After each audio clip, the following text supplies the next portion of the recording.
Bhavnagar Somnath national highway પર અકસ્માતની ઘટના।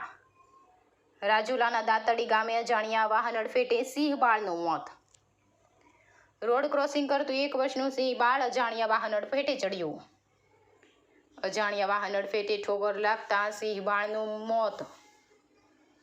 વન વિભાગ દ્વારા મૃત સિંહ બાળને પીએમ અર્થે ખસેડાયું। સિંહ બાળની મોતની ઘટનામાં વન વિભાગે વાહન ચાલકને પકડી પાડ્યો હોવાની પ્રાથમિક માહિતી। રાજસ્થાન તરફના વાહન ચાલકને વન વિભાગે ઝડપી પાડ્યો હોવાની વિગતો સામે આવી। ભાવનગર સોમનાથ નેશનલ હાઈવે સિંહો માટે ફરી થયો ગોજારો સાબિત। રિપોર્ટર ઇરફાન ગોરી, રાજુલા।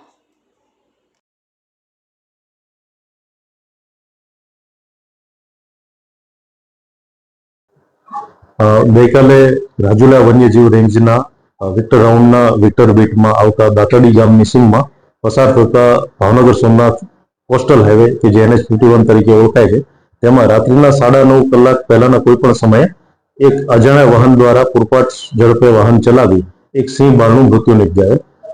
આ બાબતની મેસેજ મળતા જ રાજુલા વન્યજીવ રેન્જનો સ્ટાફ તાત્કાલિક સ્થળ ઉપર પહોંચી ગયેલ અને મૃતદેહને બાબરકોટ રેસ્ક્યુ સેન્ટર ખાતે ફેરવેલ। બાબરકોટ રેસ્ક્યુ સેન્ટર ખાતે વેટરનરી ઓફિસર શ્રી દ્વારા તેનું પોસ્ટમોર્ટમ કરવામાં આવે। આ અકસ્માત કોને કર્યો છે એ બાબતે રાજુલા રેન્જ ઓફિસ દ્વારા 4 ટીમો અલગ અલગ પાડવામાં આવી અને ટોલ નાકા જે કોસ્ટલ હાઈવે પરથી પસાર ઉપર છે એના વિવિધ સીસીટીવી ફૂટેજ તપાસતા આ શંકાસ્પદ વાહન ઓબડી ટોલ નાકા પાસેથી મળી આવે। આ વાહનનો નંબર છે GJ27EG 8613 અને વાહન મારુતિ સ્વિફ્ટ છે। આ કામે જે તહોમતદાર છે કે જે વાહન હંકારનાર છે એ ઇન્દરસિંહ ચતરસિંહ રાવત કે જેઓ મિયા રાજસમંદ જિલ્લા રાજસ્થાનના રહેવાસી છે।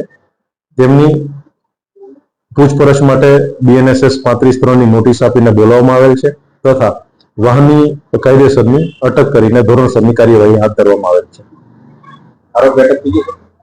આરોપીને અત્યારે નોટિસ આપીને બોલાવવામાં આવેલ છે અને તેઓ તપાસના કામે પૂરતો સહયોગ આપી રહ્યા છે। વાહનની અત્યારે અટક કરવામાં આવી છે।